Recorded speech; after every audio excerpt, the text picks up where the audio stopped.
વલ્લભભાઈ પટેલ સહિત વીર ભગતસિંહ, આવા અનેક નામ લેવા બે તો ખૂબ મોટી યાદી છે. નામી અનામી, આવા નામી તો અલગ છે, એની જગ્યાએ અનામી પણ એટલા છે જેણે પોતાનું જીવન દેશ માટે બલિદાન આપી દીધું. એમના પરિવારનું એમને કોઈ પણ જાતનું વિચાર્યા વગર કે દેશ માટે કુરબાન થઈ ગયા. અને એને હિસાબે આજે આપણે આ આઝાદી ઉજવીએ છીએ. કારણ કે જ્યારે આપણે ગુલામ હતા ત્યારે આપણે આપણી રીતે રહી ન શકતા. અંગ્રેજોના જે કાળા કાયદા હતા, કાળા કાનૂન હતા, એ પ્રમાણે રહેવું પડતું. આપણા પૈસા આપણે ન વાપરી હકી, આપણી જમીન આપણે ન વાવી હકી, અને આપણે સુખ શાંતિથી રહી ન શકતા. એવી ગુલામી હતી. જ્યારે આ શહીદોએ પોતાના શહીદોના બલિદાનથી આપણને આટલી આઝાદી મળી. આપણને અત્યારે વાણી સ્વાતંત્ર્યનો પણ અધિકાર છે. તમે ગમે એ બોલી શકો, તમને અધિકાર છે.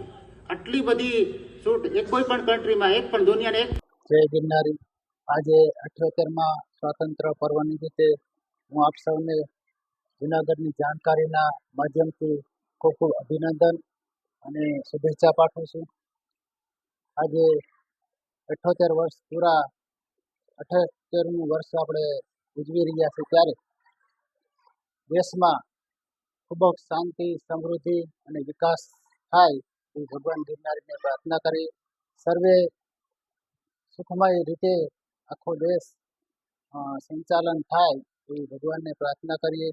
સાથે સાથે જે ભય, ભૂખ, ભ્રષ્ટાચાર દૂર થાય અને જે આપણા માનનીય વડાપ્રધાન નરેન્દ્ર મોદીનું સપનું છે કે વિકસિત ભારત એ પૂરું થાય એવી ગિરનારી મહારાજની પ્રાર્થના.